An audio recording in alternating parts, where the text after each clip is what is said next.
think of your mind like a Ferrari and think of you like a hugely competent, highly skilled Ferrari driver.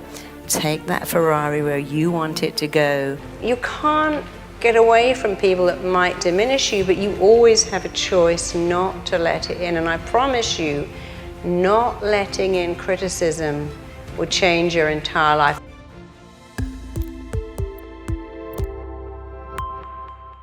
Your mind does what it thinks you want it to do. This is probably one of the most powerful rules of the mind. Here's your mind's job. It's got a very clear job. I'm your mind, and I'm going to do what I think you want. And when you say, oh, this commute is killing me, my boss makes me want to die, my kids are making me go up the wall, I am stressed out of my mind by the freeway, your mind goes, oh, you keep telling me that something is killing you. It appears to be your job or your commute. Why don't I just give you a lovely ulcer and then you can stay home and avoid that place that's killing you? That's its job. Why don't you do your job and talk to your mind better? The commute is a pain, but I have great CDs to listen to. I have stuff to do. My boss is difficult with everyone. It's not me. He's not there and I'm having sex with my wife. He's not in the room and I'm having a lovely dinner. This is temporary. He's an unhappy person. Do it better. You will get what you want when you tell your mind what you want. But here come the words. Let's imagine you're going to give a speech. And the words are, oh my God, I'm freaked out. I'm terrified. I'm going to go bright red out my mouth and go, oh, I haven't got the time right. I'm so nervous. Your mind goes, do not get on that stage. If you walk to that stage, I'm going to give you a massive panic in the middle of the room because you told me you don't want to do it, and I've got to do what you want. Or you can go, I am fantastic at speaking. I've got something to say. People like me. What I have to say is of value. Speaking to a stage is like speaking to my wife or husband. And then your mind goes, get on that stage and do it. You always have a choice, but your mind's job is to do what it thinks you want. When you go, I want a week off. Who's ever done this? What I would give for a week off lying in bed. Your mind goes, leave that with me. Now you got the flu. How cool am I? I listened to you. You wanted a week off lying around watching Netflix. Now you got it. That's not what you wanted. You need to say, I need some time, and I'm like a battery, I need to recharge, and I'm okay at working full out all week, because at weekends, I recharge like a battery. Now your mind understands, but saying, I'd give anything not to have to chair that meeting, your mind goes, how about a nice dose of diarrhea? I can bring that up for you. You don't want to chair that meeting? You said I'd do anything not to go. I'd rather kill myself than give that presentation to my boss. And I goes, oh, don't kill yourself. I just give you a really upset stomach. Now you can't even leave the bathroom. There's no chance you're meeting your boss. Done what you wanted. I know I'm making it funny, but it is funny that so many people don't understand your mind's job is to do what it thinks you want, and it bases that on one thing, the words you use and the pictures you put in your head. And here's some great news. You can change those words and change those pictures like that. And when you do that, it changes everything. So your mind tries to move you towards pain, away from pain and towards pleasure too. Varied. I mean, so many kids are going, I want to ask out this girl, I want to talk to that boy, but I'm so nervous they won't like me, and they're going to reject me and laugh at me, and if they keep doing that, the mind's going to go, no, don't go there, stay the way you are. So you have to say, people like me, I'm a great kid. I get all my young kids to write on their mirror, I'm an awesome kid, I'm enough. And it really changes them because they start to feel it. I'm an awesome kid. I can talk to a girl like I can talk to my friend. And then they feel okay. But if you keep linking pain to them, your mind goes, don't go there. Don't go there. And if you link pleasure to it, you go there because you're giving your mind an easy job. I've got to work on my website all weekend. And all my friends are in the bar, so I can link pain to that. It's not fair. It's not fair that I've got to spend all weekend writing when I could be in the pub. Now your mind's going to go, I think you should tidy up your sock drawer, make sure all your forks face the right way, then plump up the cushions, and then go to the pub. Because it's very clear you do not want to work on your website. But oh boy, getting those forks and knives in line is really compelling. Who's done that? Most of us do that. I suddenly need to do the laundry, which I don't even like. I'm tidying up my house because I'm saying I don't want to write that bit of work. How about saying it thrills me to work on my website?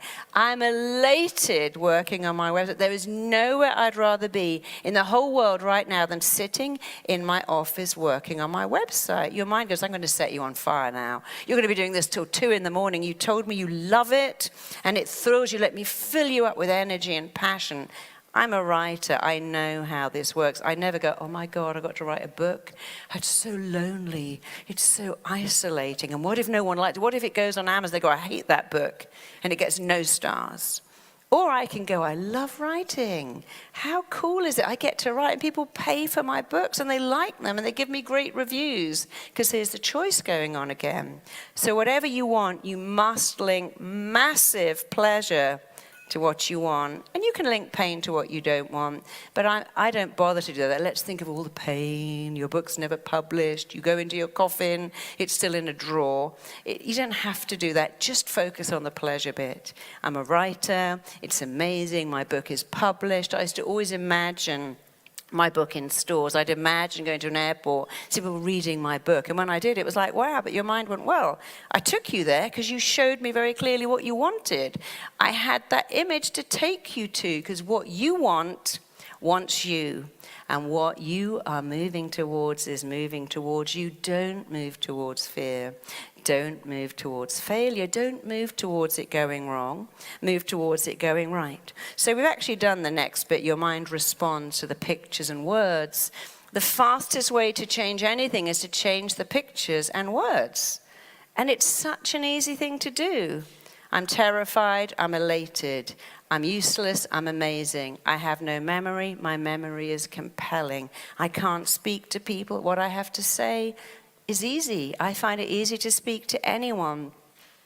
This is the most vexing rule of the mind for every therapist and coach in the room. It's the one my clients have the hardest time with. Your mind loves what is familiar. If your mind could choose, it would stay with what's familiar and never go to what's unfamiliar. We're in a walled city. And that's interesting because years ago at night they shut the door and we stayed in the wall. We didn't think, do you know, I feel like going for a midnight stroll. I think I'll wander around, I'm a bit bored of being in this same old. I want some variety. I think I'll open the gate, wander off and find another tribe. They might have killed you or eaten you. We learned familiar made us safe. Who here notices with their kids when they're little, they want the same cup, the same bowl, the same cereal? I took my daughter to Finland to see Santa Claus. She watched Little Mermaid in Finnish the whole time. And that was okay in Finnish because she knew, she'd watched it 110 times. I'm like, babe, here's Father Christmas, here's only Mummy. I want to watch The Little Mermaid. It's like, well, next time we'll just stay home and watch a movie then. She did actually get into it, but it made her feel good. She used to play this game. She had so many Barbies, and Ken would come up in his car, and he always picked the same one. He never picked another one to go to the ball because they like familiar. It makes them safe. You know, how many kids you have, they want the same story every night. But familiar also makes us safe. So here's a rule of the mind, and it's a very important rule to put into practice. My mind likes what is familiar, and it doesn't like what's unfamiliar. Okay. But I can make anything negative unfamiliar and anything positive familiar. Let's start with praise. It's the most simple, but the most powerful. I meet clients who are never praised. I met one girl whose dad said, "You're so rubbish, just like your mother. God knows what you've got going. If any man asks you out, snap them up because you are nothing. You're not interesting, you're not attractive, and you get pregnant, you'll blow up just like her and be a big fat mess. So if anyone wants to be with you, I can't imagine why. Take them." And she heard that a lot. So she had this interesting belief, I've got nothing to offer the world. And I did a lot of work with her, and she went out, it was just amazing. It was like magic. This guy came up, and he asked me out, and he was so nice. I mean, he actually made another date, and he picked me up in his car and took me out for dinner, told me I was amazing. I'm never seeing him again. I'm like, really? She went, no, he was too good for me. I'm like, oh, let's change that wording to his behavior was so unfamiliar. I don't recognize praise or nice, or somebody believing I'm worth something, and I want to run back to the familiar guys I have to beg to take me out, or seeing my friends, I pay the bill, and they remind me of my dad, and I'm like, well, guess what? You're not supposed to have sex with your dad, so there's a clue.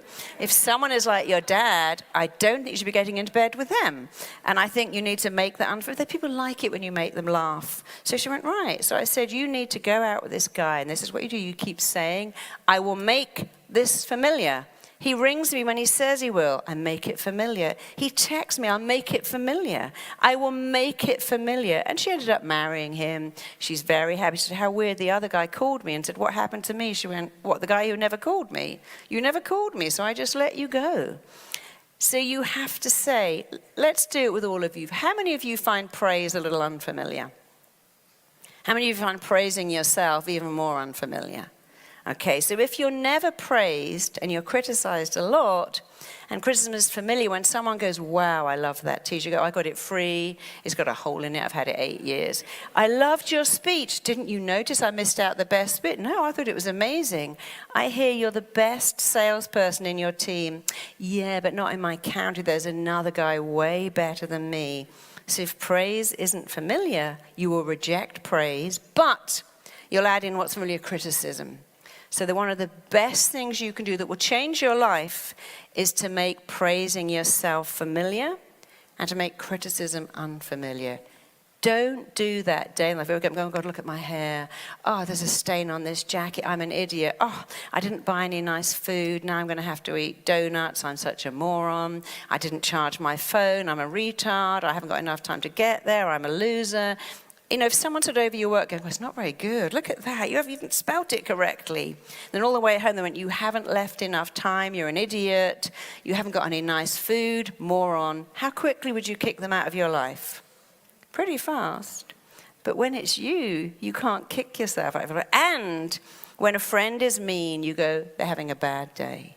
But when you're mean, your mind goes, well, it must be true. Everything you tell me is true.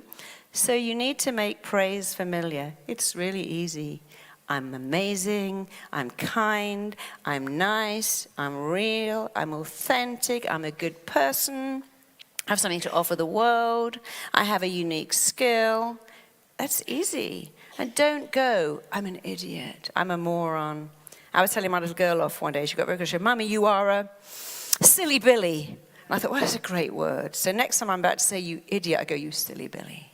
Because it's just a word. If I said to my husband, oh, you silly boy, he doesn't go, how could you offend me like that?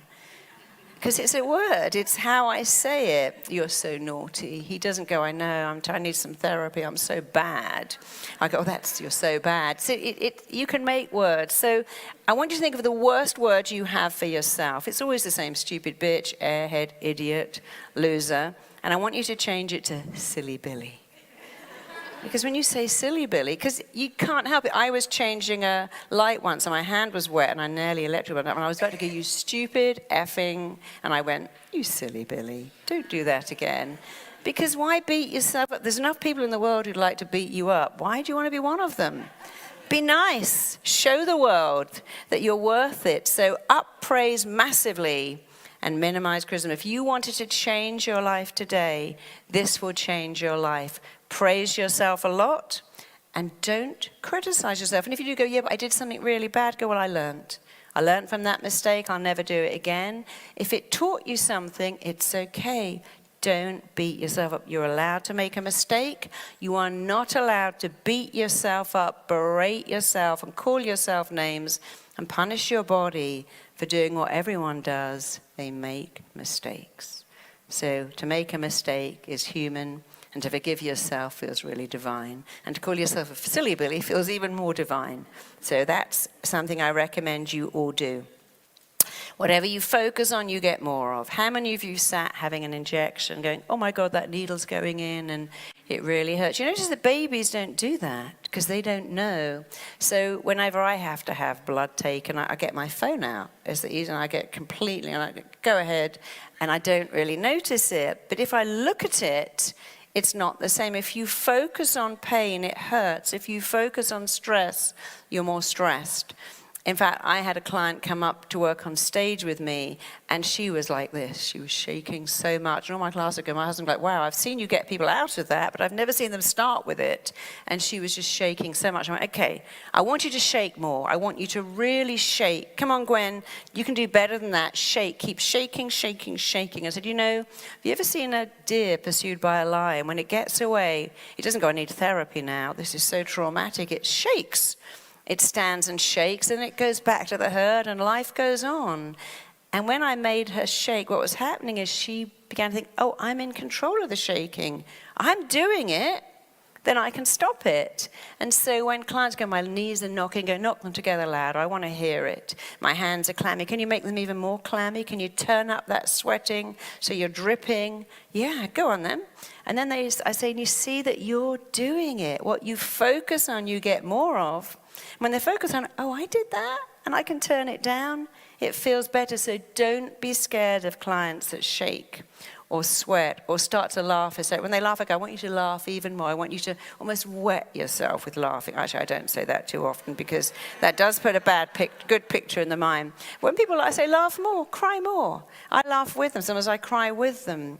Whatever you focus on, you get more of. If you ski and you focus, you'll go. If you're on the freeway and you focus on an exit hard enough, you'll take it without even planning to. So whatever you focus on, you get more. Focus on great things, and you get more of them. The strongest force in every human being in the world is that we must act in a way that utterly matches and is completely consistent with our thinking. I know I'm going to fail. I know I'm going to mess it up. I know it's going to hurt. I know it will go wrong. Now you have zero choice but to act in a way that's consistent with your thinking. I know it's going to be great. I know I'm going to sail through it. I can ace this. This is easy. Change the words. It changes your whole language, but everything starts with a thought. Everything begins with a thought. And here's the great news, your thoughts are yours to change. And you can change your thoughts. It's actually incredibly easy when you learn that everything starts with a thought. A thought is a word. And if you use words elated, empowered, ecstatic, blissed out, amazing, phenomenal, incredible, I'm stellar, I'm just amazing. And you can repeat the same words over and over again. I feel ecstatic. I'm elated. When I work, they will say, I can't stand up to my boss. I can't tell my mum that she's actually the biggest bitch in the whole world who ruined my life. I go, well, how about thinking if you say that, it makes you feel elated. It makes you empowered. It sets it free. Because outrage is just rage that needs to come out. I said to her, listen, your anger is like gas. Better out than in. She's not in the room. Let's do it now. I want you to say to your mum, Mum, you know, I want to love you more, and I can't because I resent deeply. And suddenly they go, you absolute bitch, you biggest bitch in the world. How could you do that? And they go, I feel so good now because it's that, and I can go home and I can love my mum better because I've let the resentment out. So I never tell people to keep it in. I think feelings do their most damage when they're kept in, when they're repressed and pushed down. And most of my clients who binge and drink too much are pushing down feelings. The stomach is the seat of all emotions. You can't heal what you can't feel, but you should let feelings out. And if you keep it in, you always suffer, you always feel repressed. Many clients I see who say they are depressed are not depressed.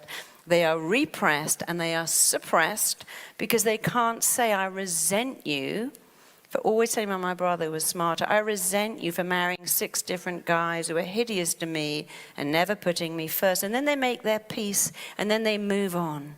You have to be aware of it. You have to accept it, and you have to articulate it. I call it triple A.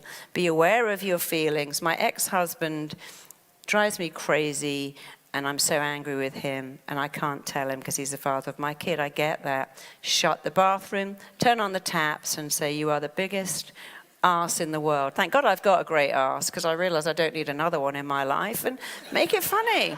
God gave me a great arse. I don't need to marry one. I'm done with you. But say it, and then you feel better, and make it amusing so they don't think, oh, I feel terrible. She said, I can say, I've got a great ass. I don't need to date one. And now I feel good. I remember that. They remember stuff that's funny and significant. So remember, your thoughts form the blueprint. What you present to your mind, it will present back to you. When you go, I'm not enough, it goes, of course. And when you go, I am enough, it goes, of course. So we've already covered this rule that your mind doesn't care. We've covered every thought you think. Here's a great rule. When dealing with a subconscious mind, the greater the conscious effort, the less the subconscious ones. Who's tried to relax? Who's tried to sleep? Who's tried to remember? What's the name of that restaurant? I don't know. And suddenly you think, oh my God, it's just popped in my head. Your mind actually is like Google. If you need to remember, don't go, where's my keys? Where's my keys? My passport? Oh my God, I'm going to miss the plane. I'm going to get fired. It's all a disaster. Don't do that. Say to your mind, tell me where I put my keys. Remind me where my keys are. And do something else. And it will pop in. Oh, of course, I came in and I put them next to the fridge. Tell me the name of that restaurant I went to. Do something else. Your mind will do its job. You give it an instruction. Mind, go ahead and tell me where my keys are, where my wallet is. And it will tell you. It will pop it in your head. But when you try and start, you know that thing where you empty out the drawer? And then you go and empty it out again, and now you've emptied it out 3 times looking for your passport. You know it's not there, but for a 4th time, let's tip our handbag on the floor, pull out our drug, I'm missing the flight, oh my God. Everyone's going to hate me. My kids are going to be furious. Don't do that.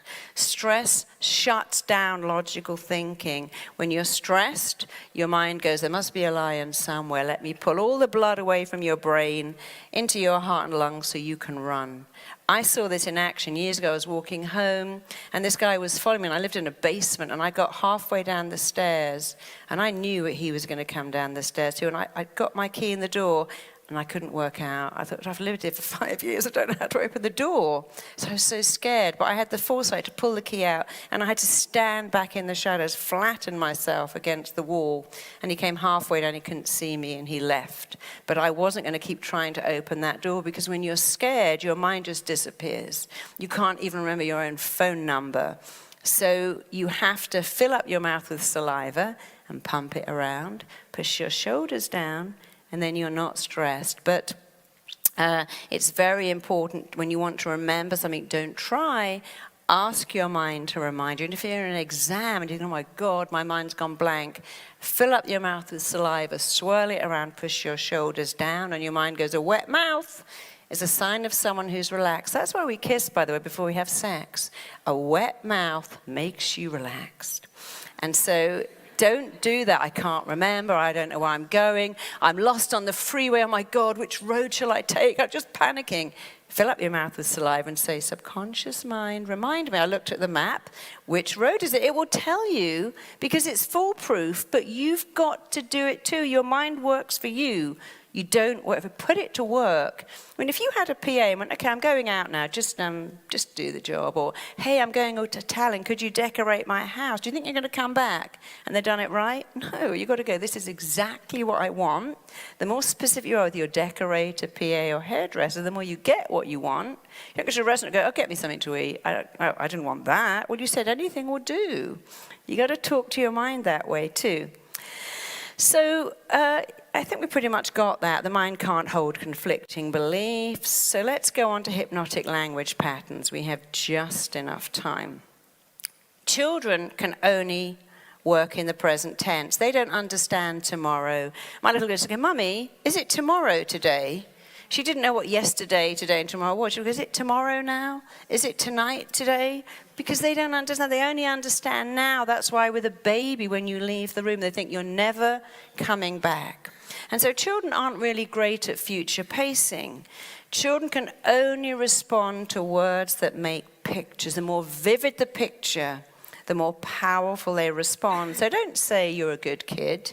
Say you are an amazing kid. What I love about you is you've got a natural gift for science. Or what I love about you is you're so good at cooking. What I love about you is how much you love learning. It doesn't matter if you don't get great grades. You love learning. The more you can make the picture good. See, I have so many kids who are twins ago. I was called twins. Twins, lunch is ready. Twins. Get in the car, and they had no identity. Don't do that. Don't dress your kids the same. Don't say, I love you because you're smart. Because when you label a child, you limit them. Even a good label. I love you because you're beautiful. Kids say, and if I wasn't, you wouldn't. Don't do that. I love you because you're lovable. And when you grow up, people are going to love you. One of my clients said, I can't find love. My dad used to say to me every day, no one's ever going to love you like I do. Well, there's a program. You say to your kids, you're so lovable. You're going to find so many people who love you like I love you. So a child's mind doesn't recognize neutral words. How many people say to a baby, don't touch? And then they touch. Because don't is a new touch. They know what touch is. Don't touch. Don't touch. Keep touching it. Stop touching it. They can only hear the words touching it. So you can say that's very fragile and it's very important to mummy. As I say to my little girl, when you're walking across the house with a drink, don't spill it. Oh look, you've spilt it now. I knew it. You always spill it. I go, darling, you got to look at the cup and not the television. And if you look at the cup while you walk, you'll keep it up, right? And then everything will stay in the cup. They understand stuff that makes a picture. Don't spill your juice. I guarantee they're going to spill it. Every day you go, you just can't stop spilling it. You're just a messy kid. And 4 days later they go, I'm so messy, I'm always spilling stuff. What's wrong with me? You are conditioned. That's what's wrong with you, but you can be unconditioned like that. So a child mind responds better to specific words and instructions, so they don't understand later. They do respond to positive words. You must, with children, eliminate every negative word. You're bad, you're naughty. Good kids do bad things. Smart people do silly things. Say to a child, you're a great kid. Why did you do that? That's not you. You're a good kid. And they go, well, you said you liked her more than me. No, I didn't. Well, I heard that. And so if you start with, you can't do it all the time. Our kids push our buttons. I used to say to my daughter, you know, you're my teacher, darling. You're teaching me how to cope with someone who gets paint all over the carpet. My daughter's an artist. I'm tidy. She's messy. I wasn't designed to give birth to myself. How boring would that have been? She's nothing like me. I'm nothing like her. We learn from each other. It didn't make our life perfect, but it made it easier.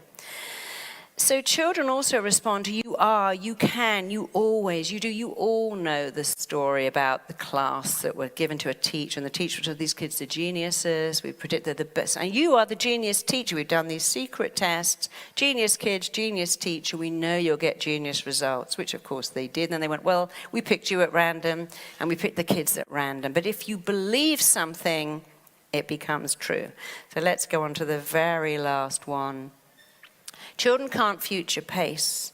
So when they're feeling sadness, it feels like it's going to be for the rest of their life. And they do this thing called tagging. I can't make my mummy happy, and it's always going to be this way. I don't have a dad. I don't have anyone to love me. It will never, ever change. We don't have enough money. It's going to be like this for the rest of my life. And so when you're working with children, I say to them something which I love. I say, look, darling, this is your life today. It's not your life. I know your dad's an alcoholic. I know your dad's in jail. I know your mum's working all the time and you live with babysitters. And I know that is your life today, but it's not your life. One day you'll have a totally different life. They're not good at future pacing, but that one expression, it's your life today. You have no friends. I mean, I worked with a little girl who had no friends and was so bullied, and now this girl has got so many friends, because I always say, remember, it's just your life today, and probably tomorrow and next week. And I taught her not to want friends, because when you have a little thing on your head that says, please like me, kids don't like that. They like, I like me. If you want to like me too, good. If you don't, you're lost. And I taught her to do that, to change her energy. She was inundated with friends. But they really respond to that word. And because children can't future pace, that's like when you're below 2 and the mother goes out, kids think she's not coming out. When you say, oh, my child's so greedy, I want it to wait to eat, they feel that they're never going to get fed again because they cannot future pace. And so when you're a therapist or a coach, or people who say, you know, I wolf down donuts, I mainline jelly beans, what's wrong with me? Somewhere, somehow, their parents have made them wait and wait, or remove food as a punishment. You don't have that because you're bad, or we can't afford that. And because the child's mind thinks it's forever, they act as if it's forever, even 40 years later. So the job of the child's mind is just the same as the adult mind. It does what it thinks the child wants to do. I don't want to go to school. I'm scared of school. And now I've got all these anxiety attacks and hives and eczema. I worked with a little kid who had eczema, and I said, darling, I know this is a crazy question, but if the eczema had a job, what would it be? And he said, well, when I stand like that and Mummy puts the wet bandage on my eczema, he called it his sensible skin, couldn't say sensitive.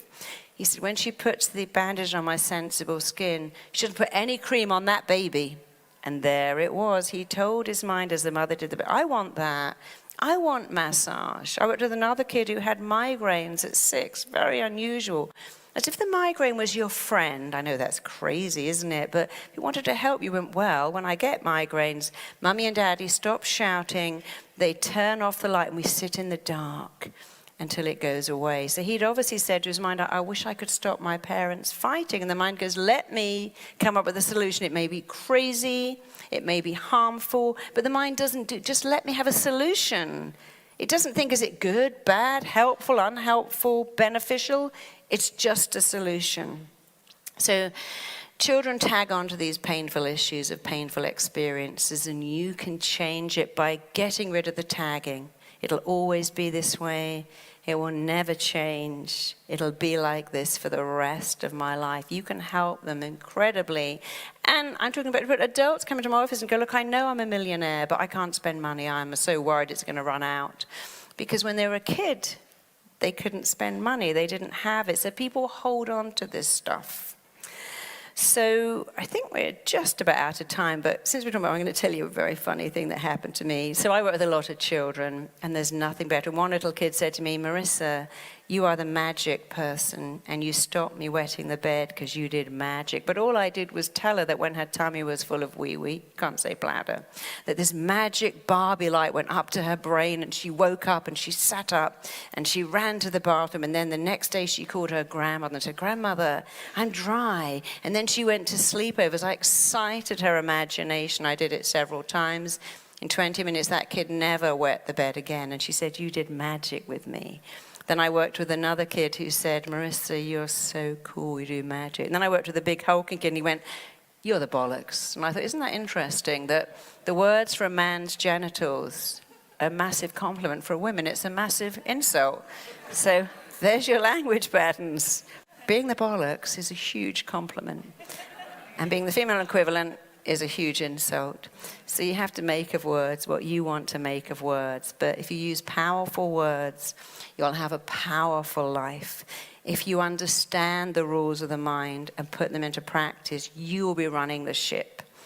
Your mind is like a Ferrari, and you're like a driver trying to run that Ferrari. The subconscious is the Ferrari, the conscious is the driver. I don't even know how to run this. But if you learn, you can handle a Ferrari. Think of your mind like a Ferrari, and think of you like a hugely competent, highly skilled Ferrari driver.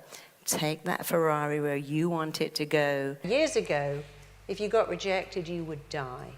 When we lived in tribes are very smart. If you didn't behave, if you were a bit lusty or weird or stole stuff, they just kicked you out of the tribe and you had to go and fend for yourself. And every culture understood that. We marooned difficult sailors. We literally dropped them off an island and said, get on with it. You can't be on the boat anymore. We put difficult prisoners in isolation. Parents understand that we send naughty children to their room. And where my father lives, there was an 11th century church, and it had a banishment window. And that meant that if you didn't conform to the little village you lived in, they literally kicked you out. But you had to come and crouch by this banishment window in all weathers when the service began. You had to run away before it ended because you were not allowed to talk to anyone. And in Romeo and Juliet, when they said, we're going to banish you to outside the city walls, he went, well, I'd rather be killed, frankly. I mean, there's nothing out there but purgatory. So once upon a time, you could die from rejection. It could end your world. But now you can't. We could also, I'm going to live in a little apartment with 10 cats, get all my food delivered, not see anyone for 60 years. You could live until you're 102, because you can't die from rejection. It just feels like you can, but you can't. And no one can reject you unless you give them permission. They can say mean things, horrible things, but you can choose not to let it in. And so all my clients who have success have been so rejected. They've been dumped, they've been fired, they just come back. So if you make a decision, I can't be rejected. Sure, somebody can say something mean, but you don't have to let it in.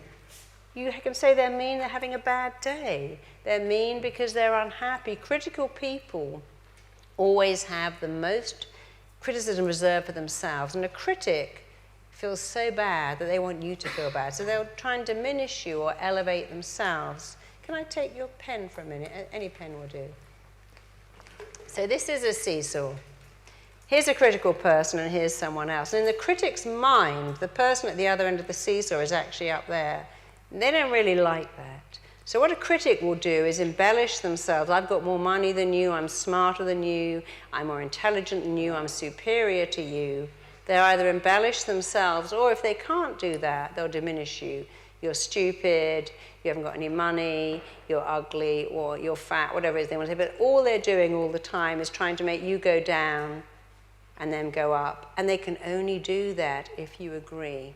And I find with critics, the best thing to say is, thanks for sharing that.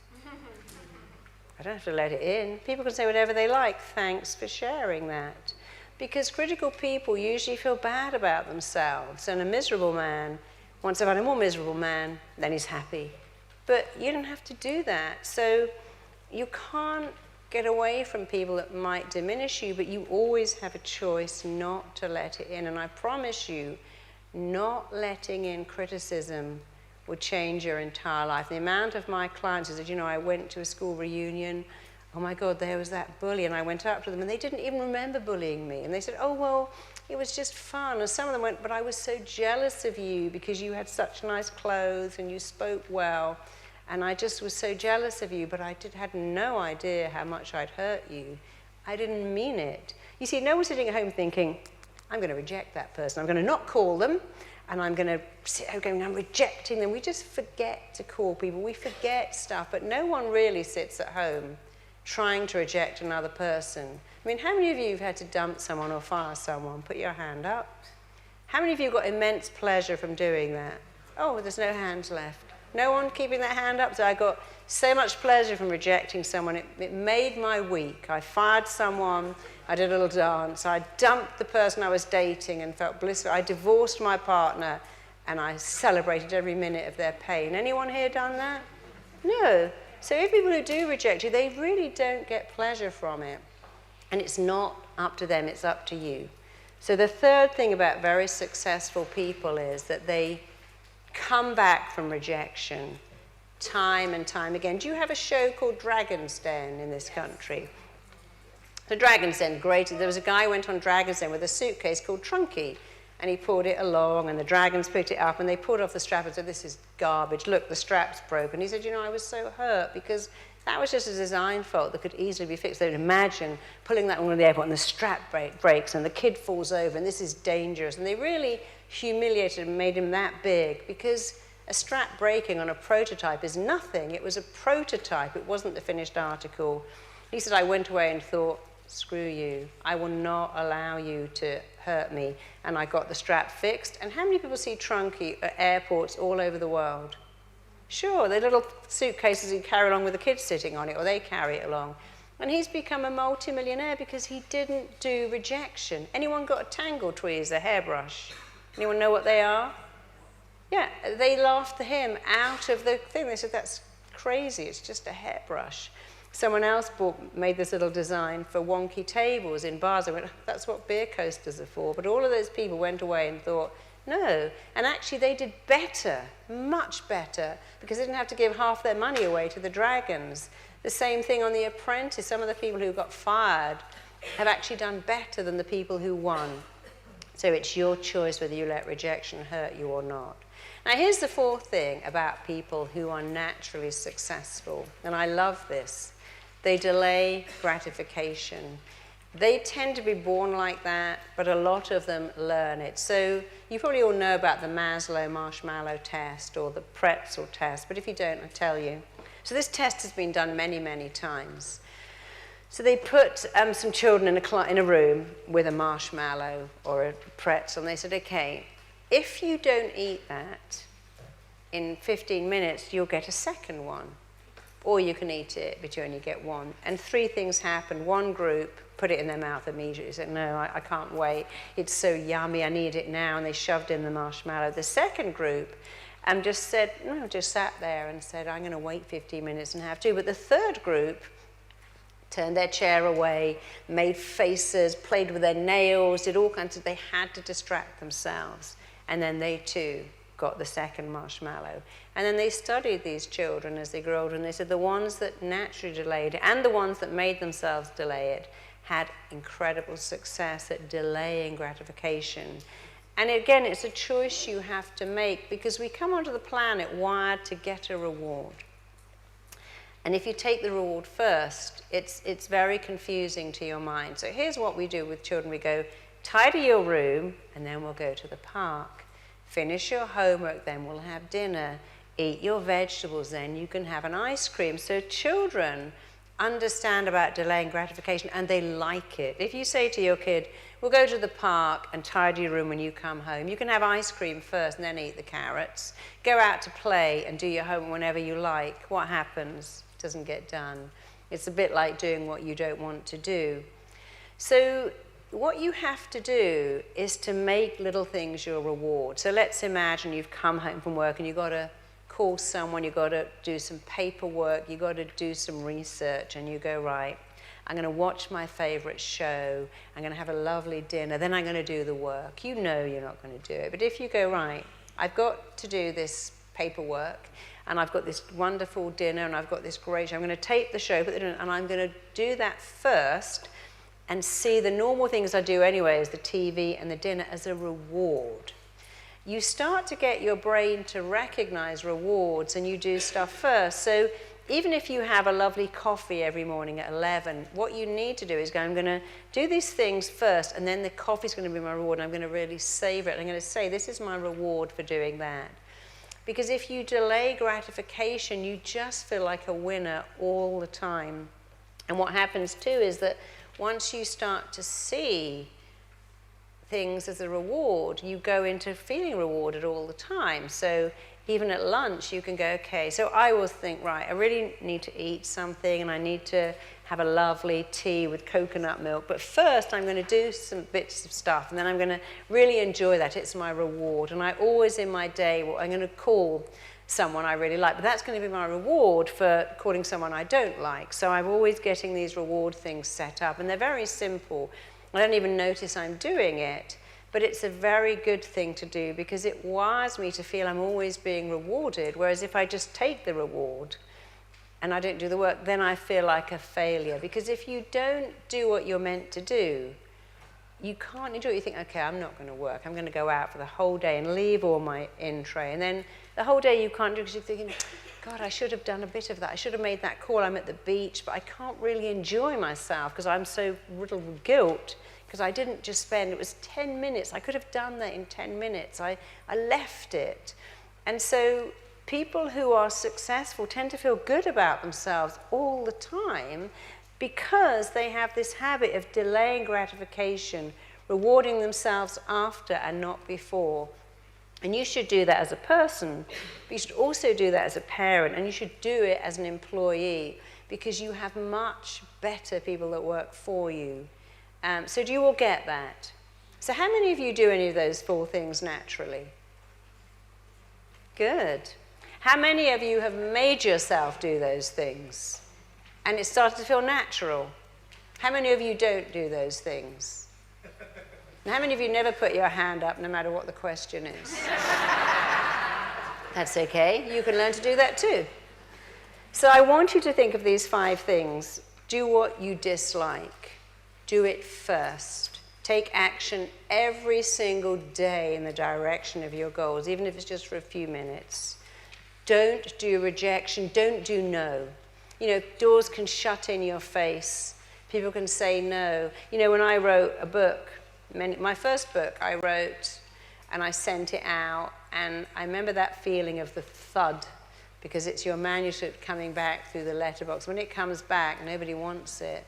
And I had the strangest situation happen to me. So I wrote this book, and I sent it out, and it got rejected. And it got rejected a lot, but I was determined to have it published. And then I found some publisher, and she said, well, I can give you £2,000 to publish that book. And it was a terrible, and I thought, well, you know, I'm really desperate to get it out. And if I just, this is before self-publishing, if I just get it published, I can go on the road and do lots of talks, and I can make that book a bestseller.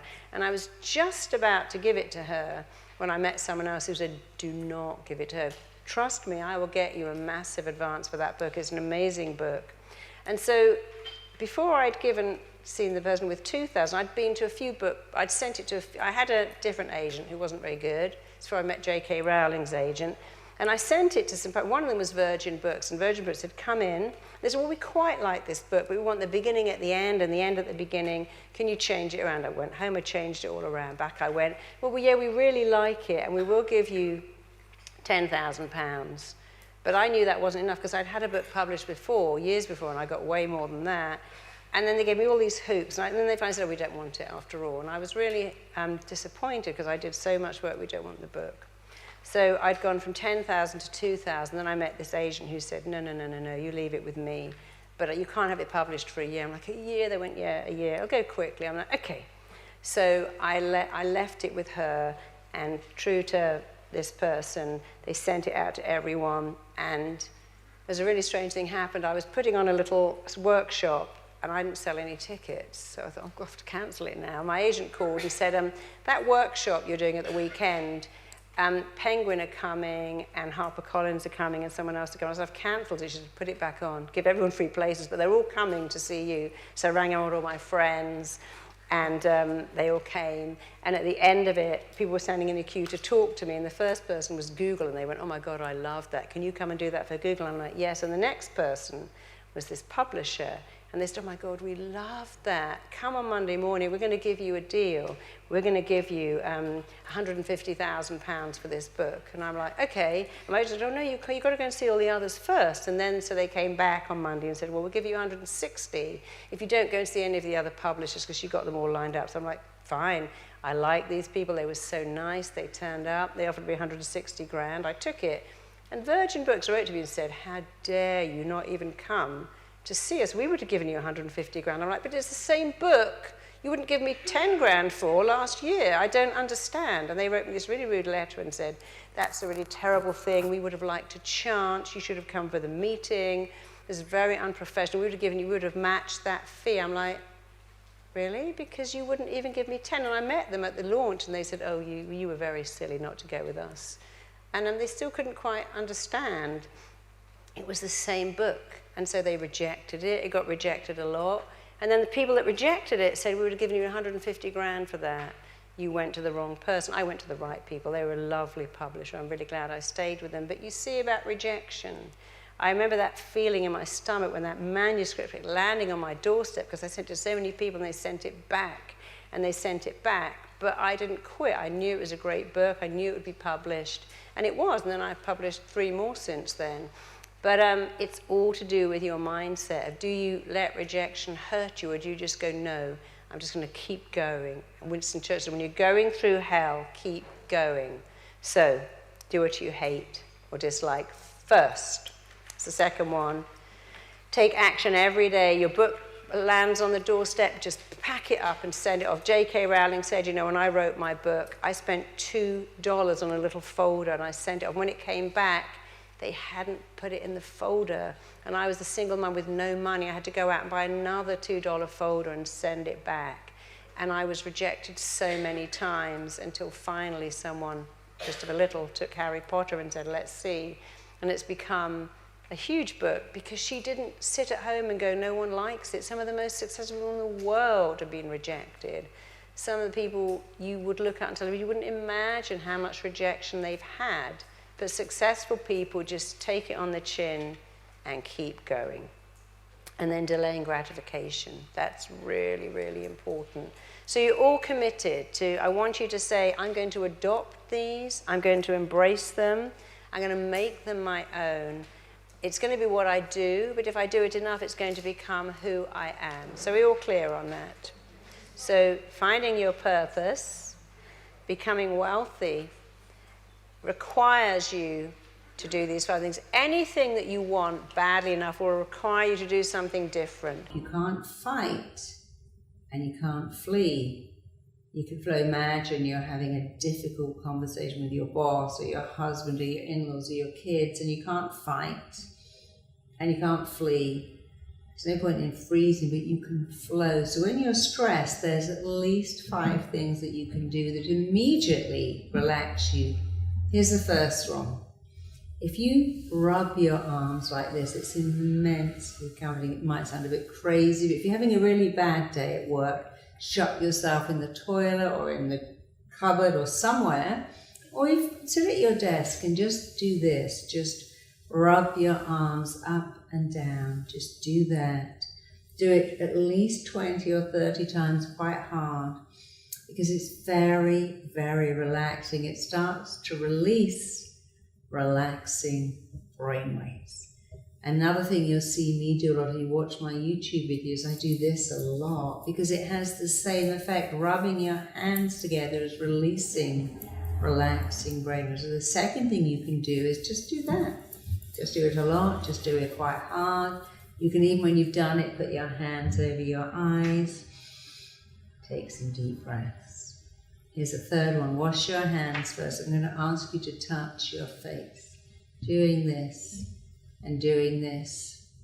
You have receptors here, and when you stroke your face and touch your face and rub your chin, it's immensely relaxing. If you have pets, you'll know. I know with my little kittens, I often stroke their face, stroke behind their ears, under their chin, and they love it because they have the same receptors we have. So touch your face. Here's another one. These are all easy. You can do them in moments. Fill up your mouth with saliva and swirl it all around. I know that sounds disgusting, but no one's going to know at all. So let's do it now. I'm going to do it. You won't know. I'm filling up my mouth with saliva. It's kind of hard to do it and speak. So I fill up my mouth with saliva. I'm going to swirl it all around. A wet mouth signals to your mind that you are super relaxed. That's why kissing is so relaxing. It's why lawyers in court drink water. You'll say, oh, I was so nervous, my mouth was so dry, I felt like I needed a spoonful of peanut butter, I couldn't even speak. When you're nervous, your mouth is dry. When you're relaxed, your mouth is wet. And store detectives and immigration officers, literally, who are licking their lips because it's a sign that you are nervous. So fill up your mouth with saliva and swirl it around, and it immediately makes you relaxed. Here's another one. Push your shoulders down. When we're tense, we tend to do that. Push your shoulders down, right down, keep them down. Doing this, of course, keep your shoulders down. Don't do that. Keep your shoulders down. Always keep your shoulders down. Shoulders down. Deep breaths. Fill up your mouth with saliva. And you relax. And the final one, I know because I paddleboard a lot. If I'm about to fall off the paddleboard, I find myself doing this. And if you look at children when they're constantly, they do that. Putting your tongue on the roof of your mouth or just above your teeth like this is really relaxing. You might think, well, I look like an idiot, but you can do it in private. But at home, if you're going through your emails, doing a difficult task, feeling stressed because of your kids or your partner, stick your tongue out like that, or stick it on the roof of your mouth, and now you can't even see I'm doing it like that. helps you relax. So remember what you've got. You've got a lot of things to do. You can pick all of them or some of them. Push your arms down, rub your hands together, stroke your face, stroke your chin, fill your mouth up with saliva and swirl it around. Push your shoulders down, right down, and stick your tongue out like that. And all of these things instantly send a message to your mind and body that you are relaxed. Your body is run by a network of intelligence that's influenced by your mind. And certain things we do, this and this and this, and the saliva, the shoulders down and the tongue out like that, put you straight into that network of intelligence where your body becomes relaxed, your mind is relaxed, you're doing things that physically tell your mind you're super relaxed. And you can do these in a minute or 30 seconds, and you can change your state. So remember those 5 things, use them all the time. Use them when you're in traffic. Stick your tongue onto the roof of your mouth, push your shoulders down. If you can take your hands off the wheel, only if, do this or this or this, push your shoulders down, and you'll find that whatever is going on, stress, tension, traffic, arguments, pressure, you're fine. You don't need to fight. You don't need to flee. You can just flow into the feelings that you get when you do certain things that force your body to relax. So what are the symptoms of mental exhaustion? Well, there are many. We feel sapped of energy. We feel kind of inert, apathetic. We feel tired all the time. Even when we wake up in the morning, we feel tired. After a meal, we still think, well, I just have no energy. So things that would normally be signs of, oh, I'm rested, I've had a night's sleep, I've got energy because I've just eaten some really healthy foods, they're not there. We feel tired all the time. We feel incredibly unproductive. We feel like we're in a fog. We can spend ages reading the same piece of paperwork and just nothing is going in. We can feel incredibly emotional, and that can come out as sadness, being very teary, can be angry, we can be completely irrational, losing it like that, and really not in control of our emotions very well at all. We can feel completely detached from other people, from reality, the things that gave us joy. It just isn't working. And there are many other symptoms too, and of course one of those symptoms on their own does not mean you're suffering from mental exhaustion. But if you have several of them, more than 4, then you probably are suffering with mental exhaustion. You can even go into burnout, and that's not a place you want to go. So that's what the symptoms are, but what causes mental exhaustion? Well, it's caused by our modern day issues. Stress is a huge cause of mental exhaustion. I'm always stressed, I'm always thinking of what else I've got to do. I wake up and my mind is running, I go to bed, it's still running, I can't relax because I'm stressed. I've got stress, I'm in stress. I didn't even know what stress is, but my doctor said, you've got stress. Now I know I've got stress, but what is stress? Well, it's really you're running on adrenaline. You're like the battery of your phone, but you're never recharging. If you took a phone, so I'll charge it for 5 minutes, and then use it for 2 hours, and then charge it again, that doesn't work. You are like a battery. You have to recharge yourself. But that's very hard when you're under pressure, tremendous pressure to get things done, when you're overworked, and when people are dependent on you to produce. Now, most people think of stress and overwork and pressure as something we get from our job, and that's very valid, but some people are like that at home. I work with women who choose to be at-home parents, but they are very stressed. The house has to be perfect, the kids have to be perfect. They're always worrying, always doing the what if, and always living in the future, thinking, I need to work towards a better future. Well, the future isn't here. You have to live in the right now. So It's the pressure you put upon yourself that causes stress. You may have a very demanding boss that says, deliver this and that, and I need it now. But when you take a deep breath and go, look, I work an 8-hour day. I love my job. This is what I can deliver in 8 hours. Unfortunately, you've given me 4 jobs that I just cannot complete.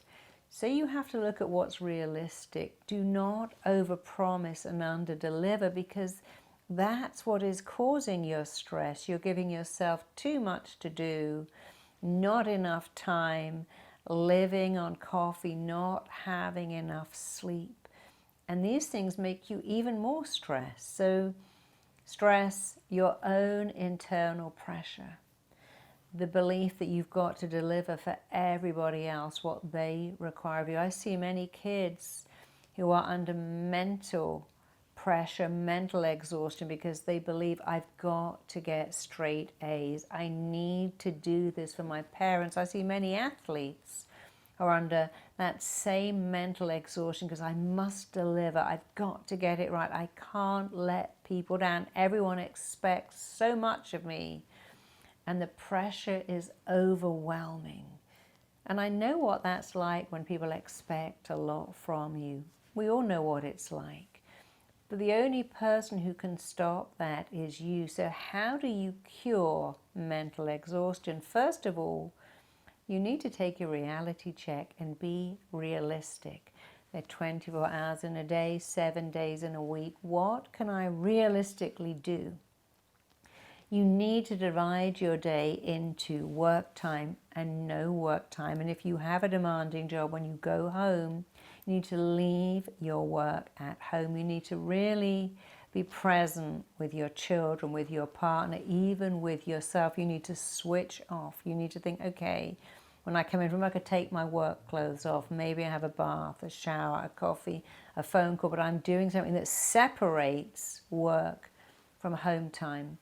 And even if you work from home, you still need to think, right, I'm going to switch the computer off and I'm going to put on the radio and I'm going to symbolize to myself, work is over. This is my time. Now, I've written books and I know what that's like to work all day and all night because of a deadline. And you may say, look, that all sounds great. I've got to start up my own business. I can't just switch off at 5 o'clock. I've got to work 16 hours a day for a while. And I understand that. And you know what? You can do anything if it has an end date. So if you are in that position of having to work 16 hours, you need to say, this has an ending. I'm doing this for 3 weeks. I'm doing this for a month. I'm doing this for 2 months, but it will end. We can cope with anything, even pain, when we know it has an end date. It's a bit like giving birth. This is not fun, but hey, I'm producing a baby. I'm running a marathon. Everything hurts, but I'm going to get to that finishing line. Mental exhaustion at its worst when you say things like, this is never going to end, this is going on forever, I'm drowning in stress, I can't see the light at the end of the tunnel.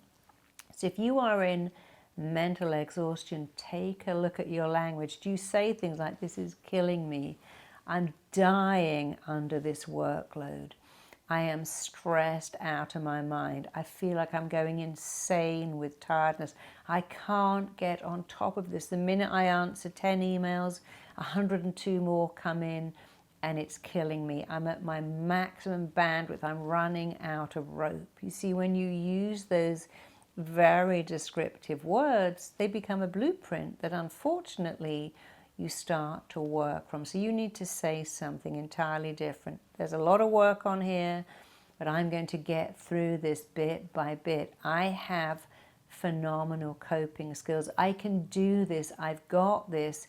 It won't be like this for long. For something to get you, to give you mental exhaustion, it has to be permanent, it has to be personal, and it has to be all pervasive. That means it must go on all the time. And you have to think, right, you know, this workload is heavy and it's kind of all consuming, but it's not permanent. I won't be working like this for the next 2 years. It's not personal. I chose it, or my boss gave me this work because he wanted me to do something amazing. And it's not all pervasive. When I'm in the bath, when I'm having a lovely dinner, when I'm sleeping, when I'm having sex with someone, I'm not actually in this mental exhaustion. The problem is we say things like, this is consuming my life. This is happening all the time, 24 hours a day. You know, I meet clients who say, I've eaten 24 hours a day, and I go, really? Is that really true? Did you pee? Yes. Well, then you didn't eat in the toilet, did you? No. Did you sleep? Yeah, I did. So you didn't really eat 24 hours a day? No, but I feel like I did. But that's not the same. So listen to your language. Do you say, this is consuming me, this never ends, I can't see an end? Is that I'm working 24 hours a day, I'm going insane with tiredness, stress, fatigue. People want so much of me, I just can't deliver. Change that language. People want a lot of me, they expect a lot, and I can deliver. But I'm going to be realistic with what I can deliver. If I'm working for myself, I'll deliver more, but I can see the goal. I can see the light at the end of the tunnel. And no matter how bad it is, I will take breaks. So when you're working on the computer and you're looking like that, you have to stop and look as far away as you can to rest your eyes. You must take breaks and go outside or just move around, because you need that. Because at school, of course, you have work, recess, because we all work better. We work, take a break, work, take a break.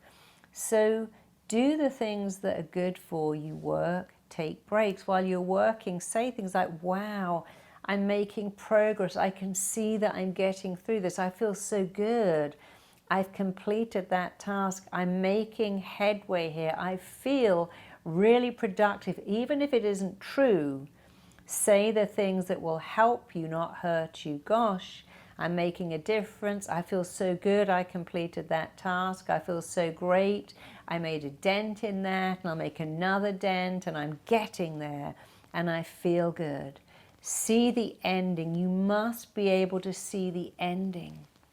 We can cope with anything when we can see an ending. You know, I worked a lot with prisoners, and what was interesting is that the people on remand did worse than those who were sentenced. Those who were sentenced could see an ending. Waiting for the sentence was much, much worse. So our human nature says, if I can see an ending, I can cope. So you must decide, oh, I can see an ending, and you must decide to take downtime. You must take time to sleep. You must hydrate. You must eat well. You can't work and live on coffee and candy bars. You need to at least have some healthy food. I had an experience years ago. I was writing one of my first books. It was due to be submitted. I had to submit the whole book on the 31st of August. Suddenly my publisher said, actually, we're bringing it forwards. Can you submit it on August the 7th? It's like, wow, that's 3 weeks early. And I thought that was going to be really hard, and it was hard. I had to get up in the morning and write and write and write. And I would stop at about midnight or less and just sleep, work. But I could do it because it was 3 weeks, only 3 weeks. And I was living on bananas and smoothies, but still healthy food. I was so busy typing I didn't get to eat, but I ordered jars of protein powder, and I'd whiz those up and put an avocado and a banana in it. And it was very important. I had to eat right. I had to hydrate. I had to sleep. When I finished writing, I took myself to bed. I didn't watch TV. I didn't read a magazine, but I kept all of the stuff I would normally read in a bag. I taped all my favorite shows. I was thinking, wow, in 3 weeks, it's going to take a whole day. I'm going to read all my newspapers, watch all my shows. And that 3 weeks ended. I submitted it. I also realized that I could submit my manuscript on that day. There's no way my publisher could read it all, and I still had a few more days. And then I could say, oh, I sent you the wrong one. Here's the real one, because I could buy a little bit of extra time. Not much, but enough.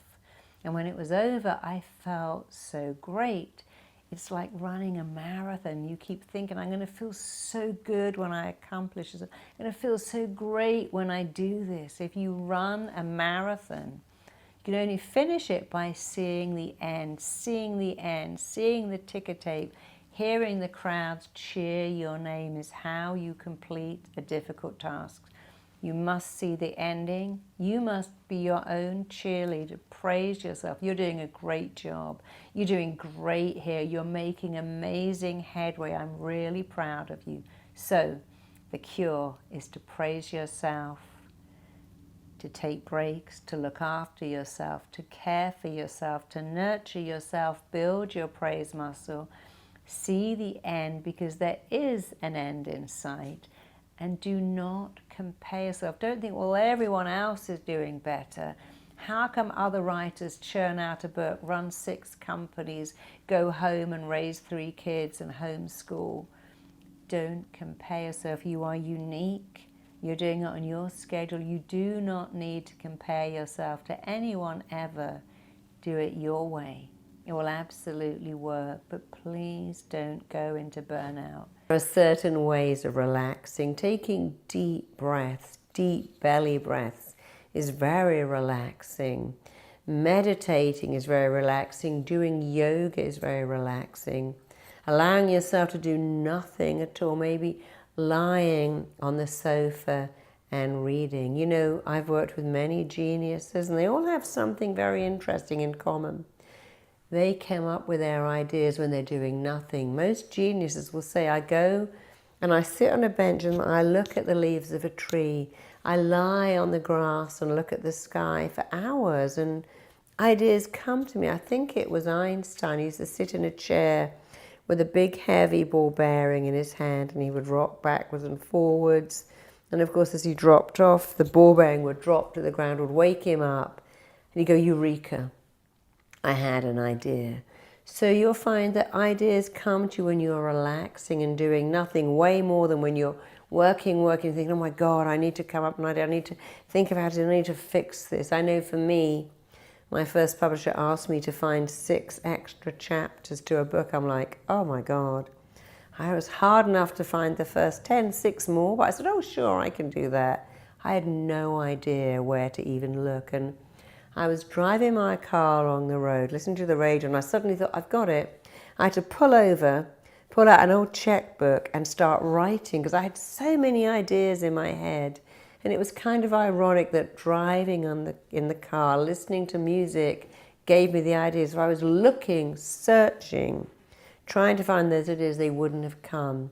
So when you're relaxing, you're using your subconscious mind. When you're dealing with a conscious mind, the subconscious mind goes away. How many of you try to relax? Come on, try to relax. I'm trying, but I can't relax. Now I'm trying to sleep, and I can't sleep. Now I'm trying to remember, and I can't remember. Trying is very trying. Don't try. Let your subconscious take over. Invite your subconscious mind to relax. Invite your subconscious mind to send sleep to you. Invite your subconscious mind to remind you where you put that document. Allow yourself to learn habits of relaxation. But if you want to learn how to relax, let me take you through it now for just a few minutes.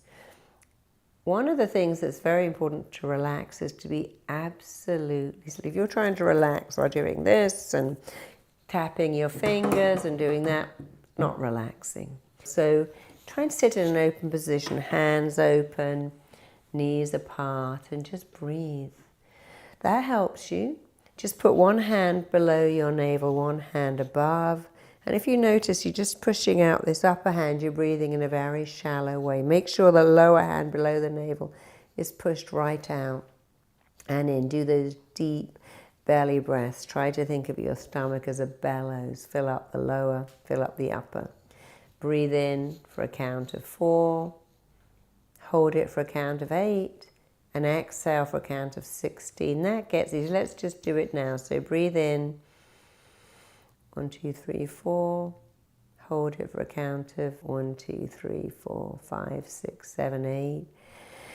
And now exhale to the count of 16. 1, 2, 3, 4, 5, 6. Keep emptying those bellows. 10, 12, 14, 16. And here's another way to relax. And this is my favorite way.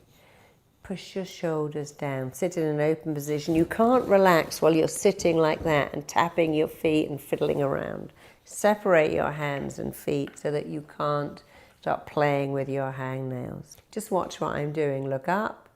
Keep your eyeballs up. Keeping your eyeballs up, close your eyelids down. That's the position your eyes go into when you sleep. If you come along someone who's asleep and lift up their eyelids, you'll find that you just have whites because our eyes roll up when we sleep. If you want to relax, go into that sleep position. Here's how you do it. Let's do it again. Look up. Keep your eyeballs up. Close the eyelids down. Drop the chin. And just say, relaxation is coming to me. Relaxation is coming to me. Relaxation is descending upon me. It's covering me like a mist. You can do that any time at all. If you want to make it even more intense, let's do it again. Feet apart, knees apart, hands apart. Look up. And this time breathe in. Keep looking up. Breathe out. And again, breathe in. Keep your eyes looking up. Breathe out. And just one more time, breathe in. Keep those eyes looking up. Hold it. And this time as you exhale, keep your eyelids up, but simultaneously close your eyelids right down. And as you close your eyelids down, drop your chin down. And just imagine you're looking down 10 wooden steps going down to the sand, maybe 10 beautiful steps cut into grass, maybe 10 wonderful stone steps going down to a river. And just mentally take those steps. See your feet taking step 10. Hear your feet connecting to that beautiful step 9. Feel your feet touching step 8. As you take step 7, just let yourself go. As you take step 6, just breathe deeply. As you take step 5 and you're halfway down, just look at the beach or the meadow or the water. As you take step 5 and 4, just allow each muscle to turn loose and let loose as you relax. As you take step 3 and 2, relax more. Take step 1 and just allow yourself to relax. And remember, as you're doing this, you're not going anywhere. It's rather like sleep. You don't go to sleep.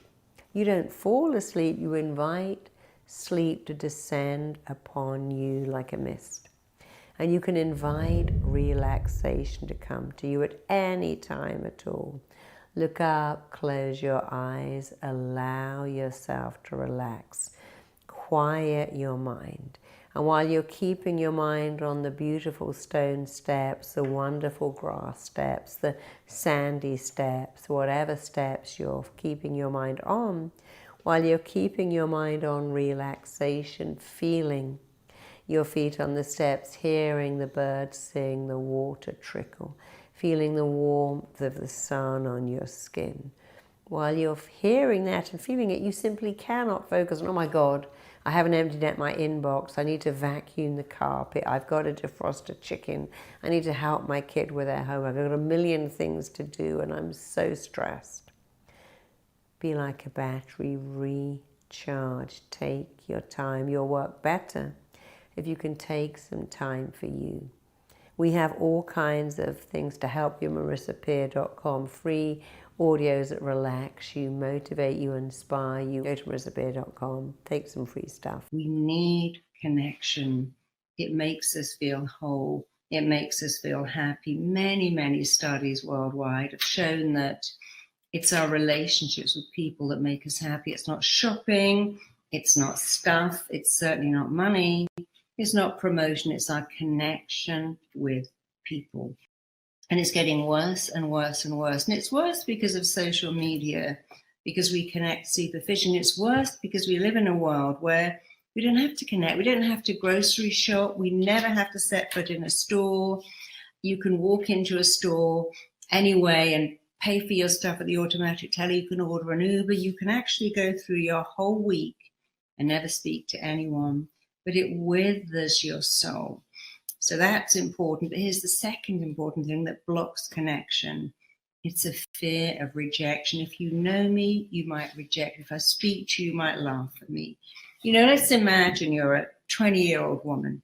You could ring up your friend and go, hey, do you want to come to the cinema? Or I'm a bit bored. Do you want to hang out? But imagine you like someone.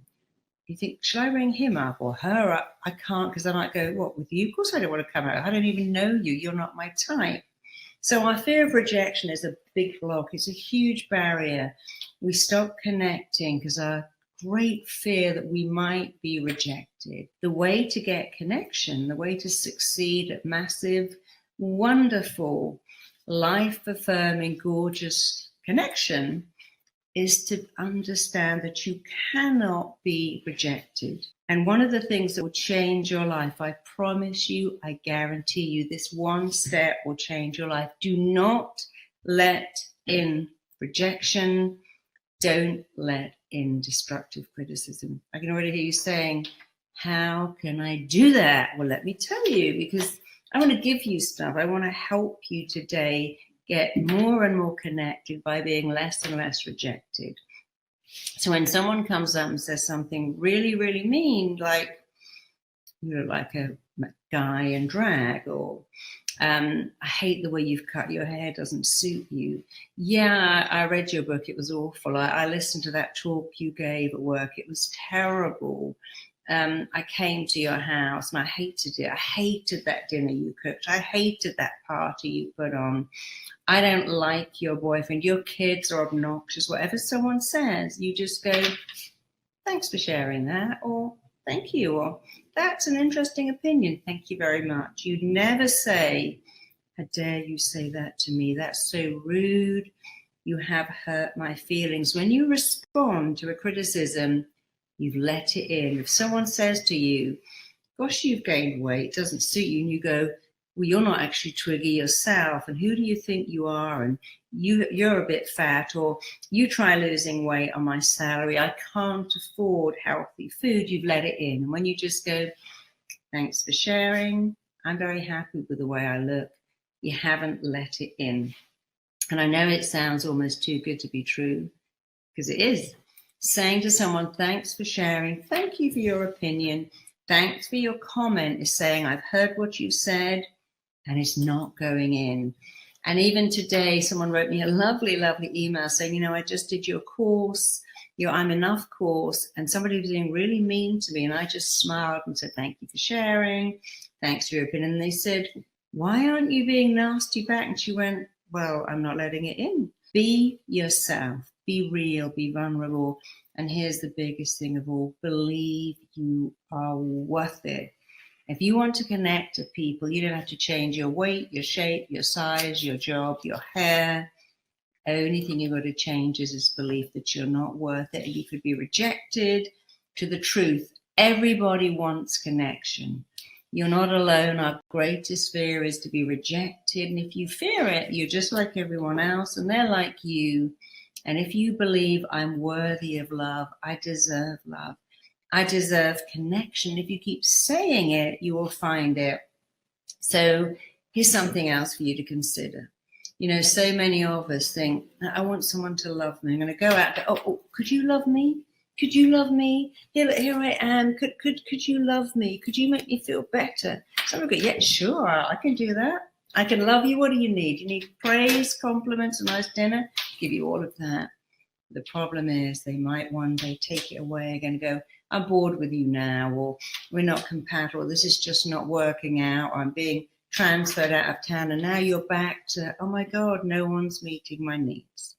We all have unmet needs. When you're a kid, you needed to feel safe, you needed to feel loved, you needed to feel protected and valued. And if those needs weren't met, I bet you that you go out in the world and go, could you make me feel safe? Could you make me feel loved? Could you make me feel I matter? Don't do that.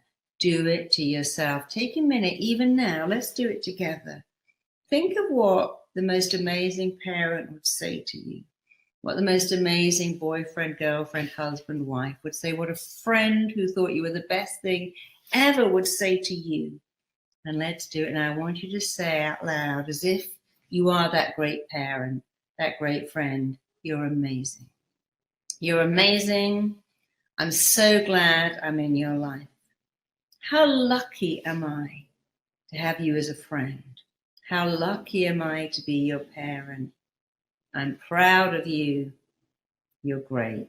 You might feel really silly saying this, but let me promise you something. When you say the words you've always wanted to hear, your mind doesn't go, who's saying that? Where's that coming from? It lets it in. If you put Vaseline on chapped lips, it sinks in. Your mind doesn't think, where's that from? Is it fair trade? Is it organic? It just lets it in because your dry skin needs to be nourished. You need to be nourished with words. So again, I want you to think about what you most needed to hear.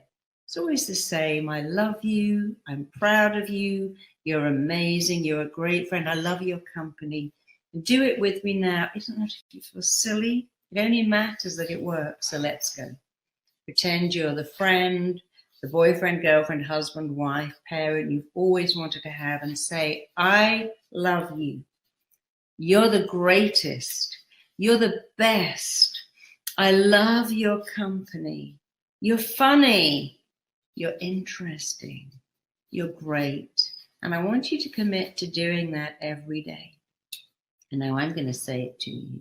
And you're going to let it sink in. You are amazing. You are worthy of love. You're deserving of love. You're enough. You're great. You're a great friend. You're a great kid. You're a great adult. You're a great person. You're a great employer, employee. You're a great boss. You're a great sister, brother, relative. You are great. You're great just the way you are. And because you're great just the way you are, and because we all need connection, you can connect. People can connect to you. I want you to believe you have this magnetic ability to connect, like iron filings to a magnet. And if you keep waking up every day and saying, I have a magnetic ability to connect, you'll connect to me. I have a wonderful magnetic connecting personality. If you say it, I have a wonderful connecting magnetic personality. If you say it every day, it will become true. Because every word you say is a blueprint that you become. We also have a great program called I Am Enough. And I'm Enough was created to help people find connection. The right thing, oh my God, that program changed my life. Oh my God, that was amazing. Even this week, I've had so many letters saying I'm speaking differently, I'm acting differently, I'm connecting differently, my relationship is better, my friendships are better, all because of this program called I'm Enough. So it has 8 modules, and one of them, they're not in any particular order, is finding your purpose. You know, when you find your purpose in life and do what you are meant to do, your life is amazing. If you want to make your life a masterpiece, find your purpose, do what you're meant to do. Don't do what your grandmother said you should do, or your parents wanted you to do what you were meant to do. I was always going to be a teacher, but I realized I was meant to be a therapist. That's my purpose. I was meant to help people. It's why I'm on the planet. I know that, and it helps. And other people say, you know, I know. I mean, so many people write to me and go, wow, I had no idea why I was even here. But that module, you took me back, and I went back to what I'm meant to do, what I'm supposed to do. And doing what I'm meant to do gives me meaning and purpose. And guess what else it gives you? It gives you connection. When you do what you love, you can never, ever, ever be rejected, because you're doing it because you love it, not because it pays well, or you're in the family firm, or you couldn't think what else to do. The second part is the habits of success. What it is that super duper successful people do, because I've worked with them for 30 years, and I can tell you now, they don't do that much differently to you, but they do a few things differently. And you can adopt, acquire, and learn those things. And if you do, you can have the same level of success. One of the modules which is really good is the one that shows you how your mind works. Your mind should be your best friend. It should be your most supportive ally. It should believe in you and encourage you. And if your mind goes, "Are you going to mess that up? Oh no, you've done that all wrong," that's because you're not understanding how to dialogue with your mind. So the secrets of your mind, the secrets of really successful people, how to make that work for you. And then we have something about your health, your relationship with your body, your relationship with food. And it's not about, oh, here's another module about dieting, going to the gym and eating fruit. Many people write in and go, wow, I don't get headaches since I did that module. My skin has cleared up since I did that module. I'm getting up and going out. In fact, today someone said to me, I can't now spend ages on Facebook or watching rubbish programs because you seem to have wired into me a need to take care of myself. People are saying they love the saying, I matter. The most important words you will ever hear in your whole life come from you, because you can powerfully interrupt poor health and have amazing health, amazing weight, shape, size, skin, hair, you name it. Attracting a loving relationship and maintaining it. That's important, because I can attract love. I go to the local bar. I can find a guy or a girl, but that's not about it. It's about attracting and maintaining a beautiful, nourishing, loving relationship for the rest of your life. Knowing that you're enough, that's a module all on its own. People say, wow, I love that. What I love the most about I'm Enough is that every day someone writes in and goes, that was my favorite. I love module 1 or 3 or 7 or 8. No one says, we all love module 5. And I love the fact that each person loves something different. Only today, somebody said to me, can I give you some feedback? This has changed my entire life. In fact, I was listening to it and I went to switch on. My husband said, leave that on. It's changing our entire family. Haven't you noticed that you're so calm, that our kids are calm? Other people say, I'm actually doing this with my children. Many teachers say, I'm doing this with a class. And it's so different. And then finally, having a powerful sex life all your life. And another person wrote, so when I got that program, I thought, well, I don't need that one. I'm going to do the 7. That one doesn't, but oh my God, the reaction I'm getting in bed, the orgasms I'm having, the difference. My husband's like, I don't even know who you are, but whoever you are, stay like that. And so each person will find something they love. And what I love about I'm Enough is it isn't just about the modules, it's about the tribe. I know how much connection is a need. And you connect to a tribe and they're there for you and you're there for them. And yes, they are a tribe on Facebook. Many people meet each other and go, yeah, we've met, we've connected. I found friends. I'm dating someone that I met in that tribe. I've now found someone in my community. So I want you to connect by knowing that you're enough. Check out my next video here. The best plan in the world may not work if you don't work too. So many of my clients get into destructive behavior, drugs, drinking, procrastination, self-loathing, because we can't appreciate stuff that we're just given. We like it much more when we earn it.